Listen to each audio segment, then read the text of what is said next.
We think we know the history of our planet. We trace our rise from primitive tribes to towering empires. But what if the textbooks left out a chapter? A chapter buried under millions of tons of ocean water. For decades, traditional science has told us that advanced civilization is a recent phenomenon. But deep beneath the waves, the seafloor is whispering a completely different story. A story of massive cities, grand temples, and sprawling ports that technically shouldn't exist. Why does it feel like marine data is fiercely guarded?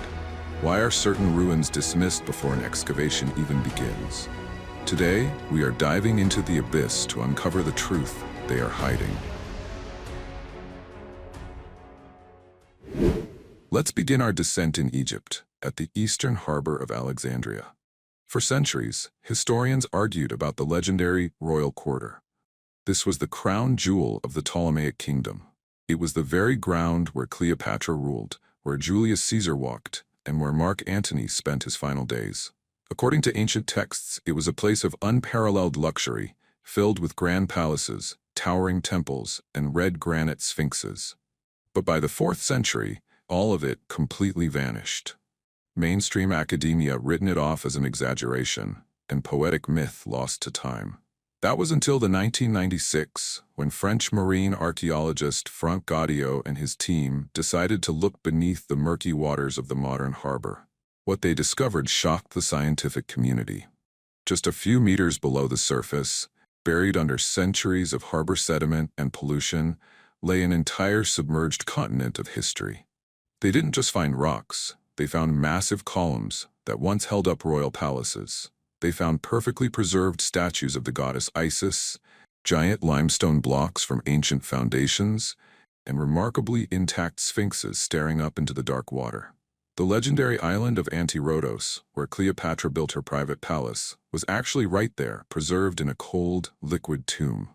But how does an entire empire's capital simply slide into the sea? The official explanation blames a series of violent earthquakes and massive tsunamis between the 4th and 8th centuries. The soil beneath the palaces underwent liquefaction, causing the heavy stone structures to slip into the harbor. Yet, this discovery raises a deeper, more unsettling question. If a superpower city as massive and advanced as Alexandria could be erased by the ocean overnight, what else have we lost?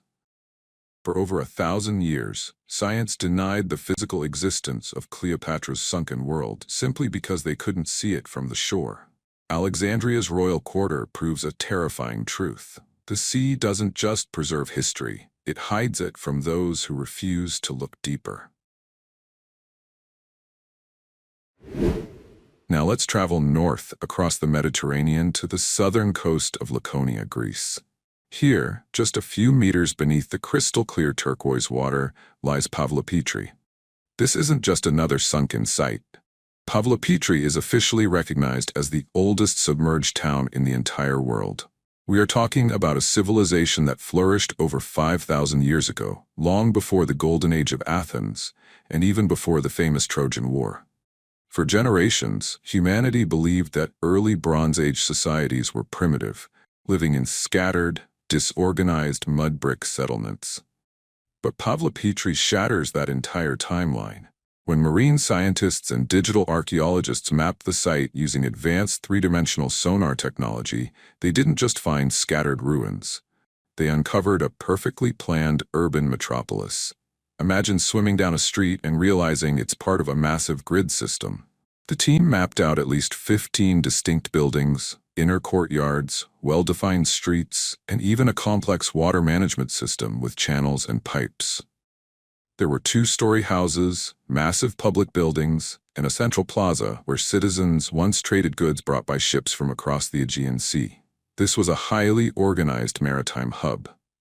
The artifacts recovered, like heavy stone looms used for making textiles and massive storage jars called pithoi, prove that this wasn't a sudden, makeshift outpost. This was a thriving commercial society with advanced engineering knowledge. So why does this site make traditional historians so uncomfortable? Because Pavlopetri proves that thousands of years before what we consider classical civilization, humans were already master urban planners. It pushes the timeline of complex human society back centuries. And then, Around 1000 BC, the ground shook. A sequence of massive earthquakes caused the coastal land to drop, and the Mediterranean Sea rushed in, swallowing Pavlopetri whole. Today, it sits in near-perfect isolation, just a few feet below the surface. It is a time capsule made of stone, waiting for us to finally admit that our ancestors were far more advanced than the textbooks care to acknowledge. Our next stop brings us to the Bay of Naples, Italy. Today this coast looks peaceful, but beneath these waters lies Baiae. 2,000 years ago, this wasn't just a city. It was the ultimate playground for the ultra-rich, the powerful, and the corrupt of the Roman Empire. Think of it as the Las Vegas of the ancient world. Julius Caesar built a massive villa here. Nero planned his assassinations in these halls. And Caligula famously built a temporary bridge across the bay just to prove he could. Baiae was a place of extreme hedonism. It was famous for its natural hot springs, luxury thermal baths, and wild parties where the Roman elite came to escape the strict laws of Rome. If you wanted political power, influence, or simply to lose yourself in luxury, Baiae was where you had to be.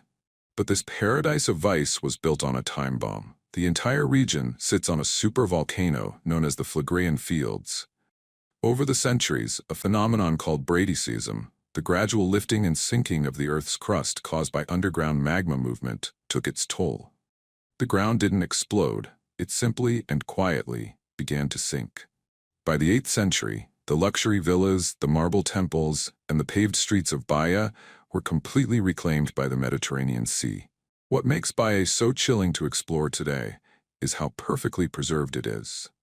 When marine archaeologists and divers go down, they aren't just looking at broken rubble. They are swimming through intact Roman cobblestone streets. They are looking directly into the stone eyes of ancient marble statues of gods and emperors, still standing in their original positions. You can literally sweep the sand off the ocean floor and find pristine, colorful mosaic tiles that decorated the floors of Roman palaces. Mainstream history often treats the fall of Rome as a purely political collapse. But Baiae tells a different story. It shows us an elite society so blinded by luxury and hubris that they chose to build their ultimate paradise on a volatile volcanic active zone. Now, their private palaces belong to the sea, standing as a haunting underwater ghost town that proves no amount of wealth can negotiate with the earth.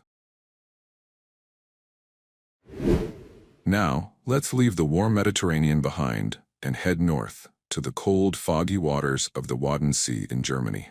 For nearly 700 years, sailors whispered legends about a wealthy, powerful trading city called Rungholt.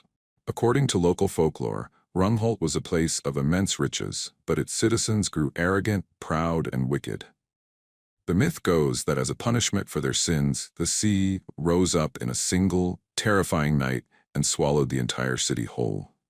For centuries, mainstream science completely dismissed this story.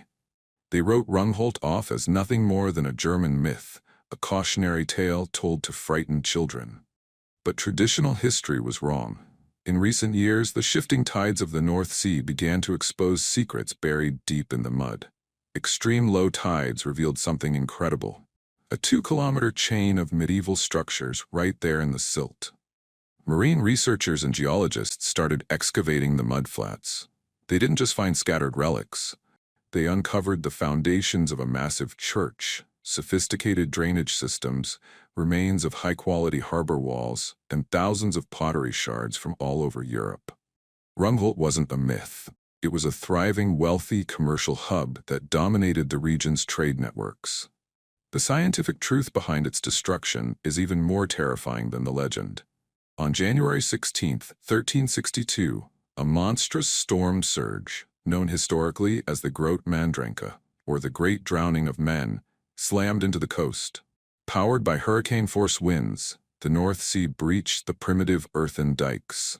Within hours, the entire city dissolved into the mud, drowning over 10,000 people instantly. Rungholt is a chilling example of how quickly the ocean can delete an entire civilization.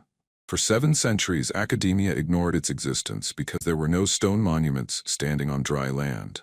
Rungholt proves that the Earth can bury a massive human achievement beneath mud and water in less than 24 hours, leaving us to wonder, how many other mythical cities are currently waiting just a few feet beneath our feet? Now let's cross the Atlantic Ocean and dive into the warm, murky waters of the Caribbean to a place called Port Royal, Jamaica. In the late 17th century, this wasn't just a harbor. It was known globally as the wickedest city on Earth. It was a lawless, wealthy haven for real-life pirates, privateers, and smugglers. Gold, silver, and looted Spanish treasures flowed through these streets like water.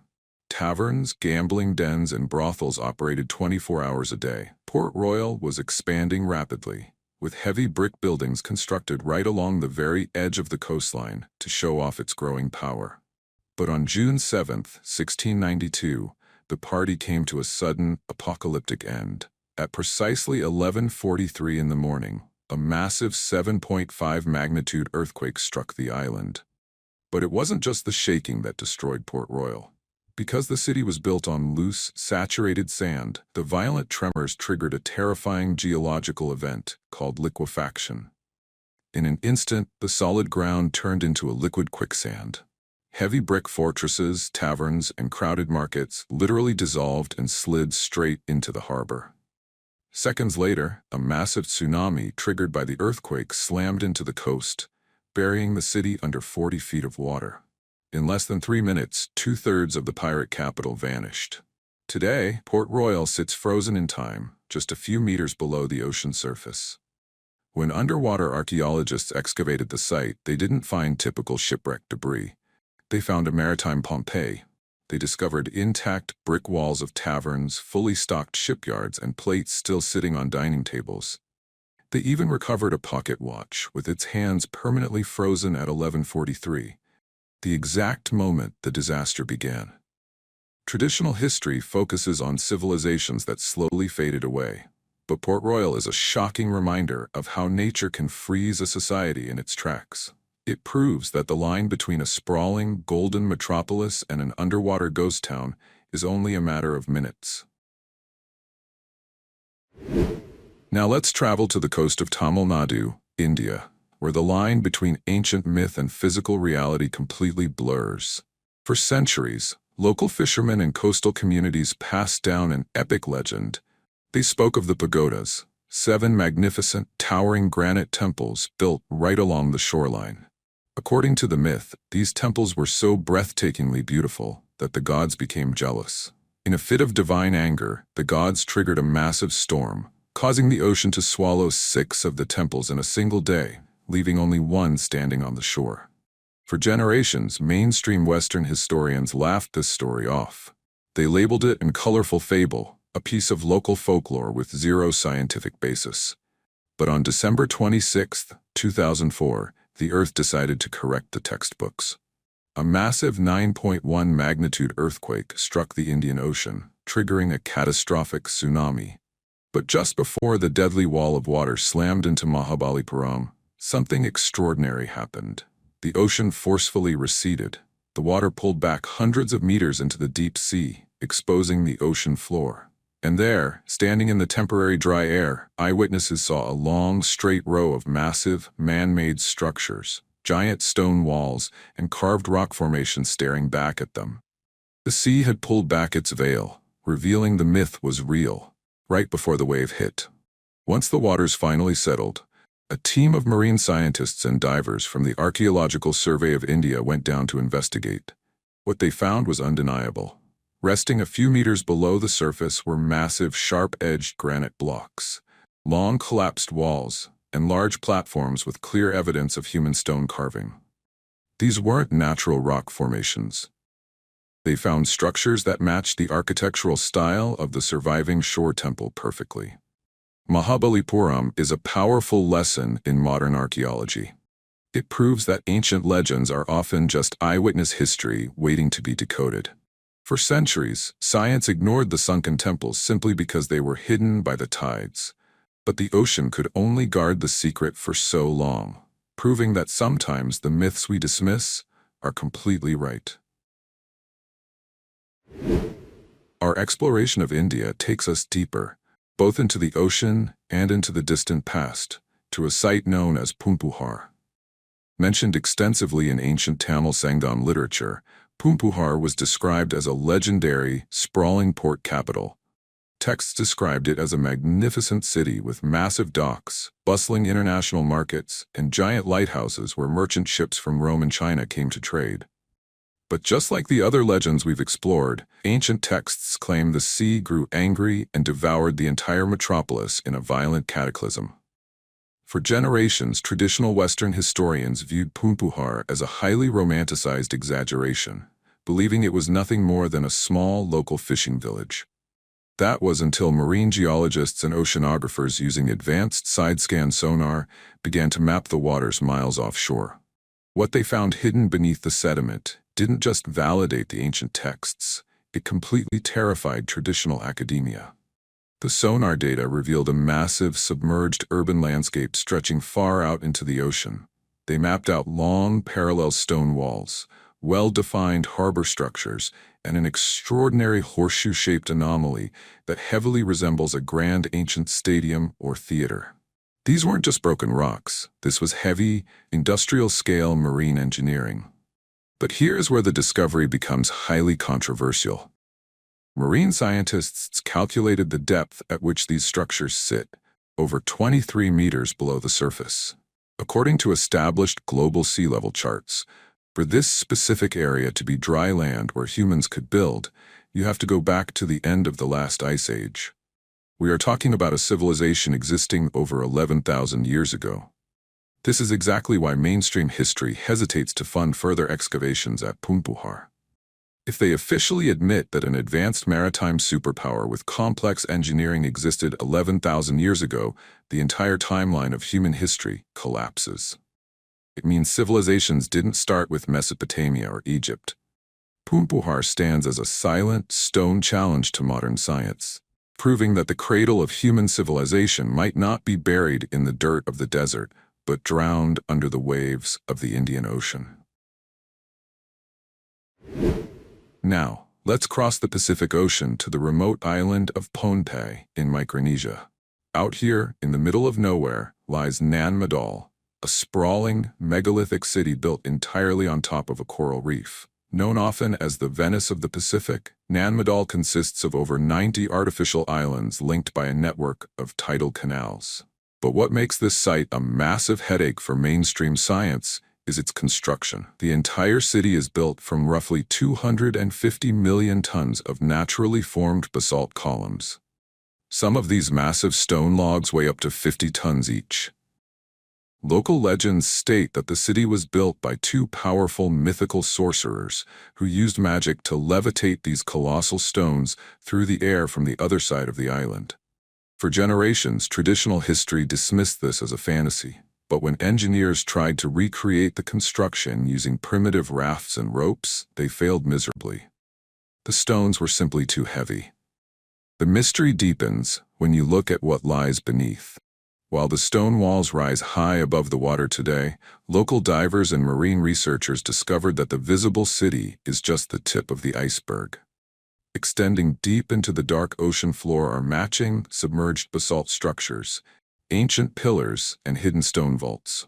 Local lore speaks of a legendary deeper twin city called Kanamwaski, the city of the spirits, which supposedly sank into the ocean long before Madol was built on top of it. So why does traditional academia try to sweep this under the rug? Because according to carbon-dated organic material, construction on the surface began around the 12th century. But the submerged, eroded foundation pillars suggest human activity on this reef goes back thousands of years before that. How could a tiny, isolated island population with no access to draft animals or metal tools transport and arrange millions of tons of heavy volcanic stone on a coral reef? Madol stands as a baffling monument to a lost, highly advanced engineering capability, proving that our ancestors possessed technologies and methods that modern science still cannot explain. Ultimately, these 8 sunken civilizations are not just fascinating puzzles from our ancient past. They are a terrifying mirror to our modern future. We look at places like Port Royal, Baiae, and Alexandria and treat them as distant historical tragedies. But the people who lived there possessed the exact same hubris we have today. They believed their engineering was too strong, their wealth too vast, and their locations too strategic to ever fail. Yet nature didn't care. The earth shifted, the waters rose, and the world moved on without them. The oceans are not just water. They are a vast, liquid museum holding the true unwritten story of humanity. A story that reminds us of a humbling truth. We are not the first advanced civilization to dominate this planet. And if we aren't careful, we won't be the last.